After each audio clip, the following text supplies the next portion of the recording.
الإجروس اتحدف بالأزايز في استاد القاهرة. تخيلتها؟ تعال أفهمك. الزمالك مشى جروس من غير دوشة ومن غير أي جريدة سويسرية بتكتب إنه تم الاعتداء عليه. وعلى فكرة مشوه كمان من غير ما يحطوا شرط جزائي في عقده هو الأكبر والأضخم، 3 مليون يورو.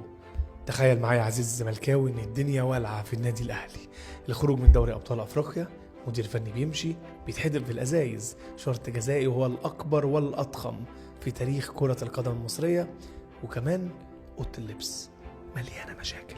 دلوقتي بقى بعد كل المشاكل اللي موجودة الناحية التانية، هل فكروا يجيبوا حد أو يفتحوا ملف يتكلم عن الشرط الجزائي، أو حتى يجيبوا خبير قانوني يتكلم إن إزاي في فرقة هتدفع 3 مليون يورو لمدير فني كمقدم سنة مش هيقعدها جوه النادي، أو يروحوا مثلا يتكلموا عن المرتب الخيالي اللي كان بياخده في النادي التاني حوالي 220 ألف دولار في الشهر. خد بالك كل الأرقام دي والموسم بتاعه موسم صفري. الفرقة التانية دلوقتي ما بتنافسش غير على بطولة الدوري، الرابطة خرجت منها، الكاس متعاقبة منها، أفريقيا خسرت منها، والدوري لو اتحققت العدالة فهم مركز ثالث. طب يا سيدي حتى اتكلم عن المدرب اللي اتهان في أرض الملعب والجماهير حدفته بأزايز وكل الناس ساب عليها المشهد ده، لأول مرة بتحصل في ملاعبنا وصحف سويسرية بتكتب عنه. يا جماعة هل ده احترام؟ بعد كل ده يا راجل ده احنا هنجيب حد يتكلم عن نادي الزمالك ومشاكل من سنين ونفتحها.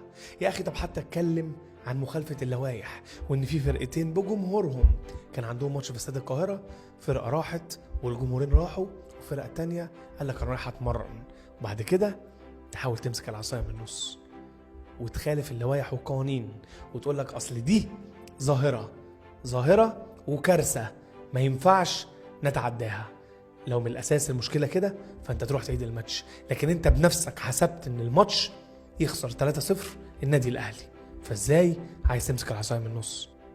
ضيوف بيستضيفهم الاعلام وبيجوا يتكلموا عن نادي الزمالك وهم كانوا مسؤولين سابقين في نادي الزمالك، ومش بس كده دول بيفتحوا مشاكل قديمه من سنين عشان تبقى محور الكون اليومين دول. فاكر لما جروس مشي بكل احترام ومن غير فسخ تعاقد او فسخ التعاقد بالتراضي، عارف استضافوا مين؟